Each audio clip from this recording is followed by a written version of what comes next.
Eu sou o opila, eu vou deixar apertar os botões.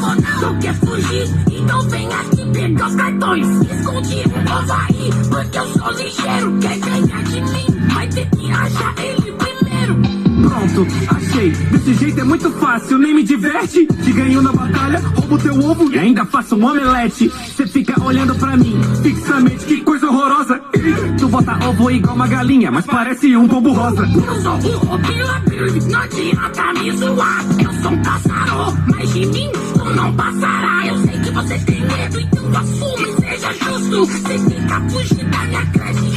Eu tô susto. Nunca adianta tu ter asa se tu só ficar no chão. Me dá dó, irmão, até meu drone voa e cê não pedi sopilhão. Por isso, Mussa, te informa, te derrubo dessa batalha igual derrubo da plataforma.